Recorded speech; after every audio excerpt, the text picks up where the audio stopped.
Acero Records Productions.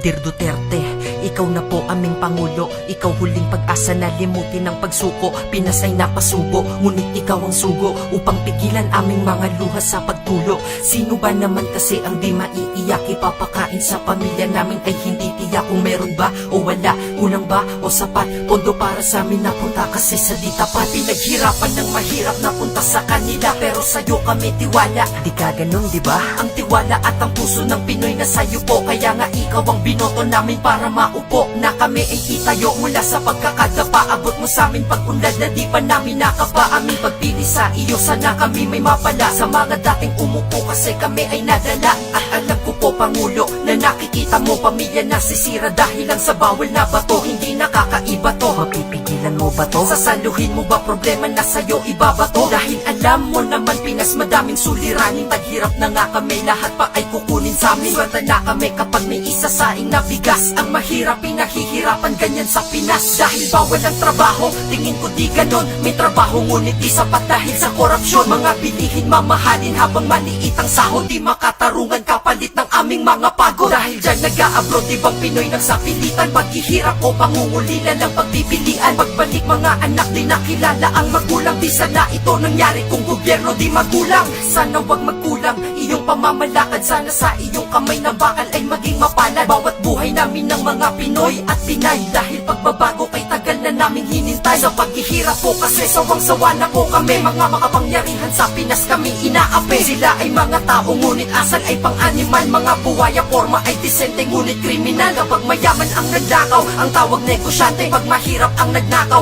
ang tawag ay pugante. Pag mayaman nagkasala, napapawalang sala. Pag mahirap nagkasala, kulungan na ang sala. Kaya sana po Pangulo, gawin mong pantay-pantay ang pagtingin sa mga tao ng batas nating sablay. Pero ngayon sa pamumuno mo nagtitiwala pa ako. Dahil kilala ka namin patas lang at makatao. Umaasa mga tao, di na muli pang maluloko. Gaya dun sa administrasyong Aquino at Arroyo. Sana lahat magbago sa iyong paglilingkod. Kahit mahigpit at istrikto ka, kami ay susunod. Dahil alam naman namin na para sa amin din ito. Sa amin magsisimula ang pagbabago din ang sa iyo. Dapat kami kumilos din habang ikaw nagagabay. Aming pa ay ihahakbang habang hawak iyong kamay. At kami ay iyong hatid sa aming mga kailangan. At muli mong ibalikin ang ng perlas ng silangan. Marinig mo man ito o hindi, ayos lang. Mahalaga iyong mithiin, iyong matapos ang lahat ng dapat mong tapusin sa iyong pamamahala. Sa aming bayang di magiliw, ikaw na po bahala. Hanggang dito na lang, ikaw na po magbago sa Pinas. Nagmamahal, hambog ng SAT.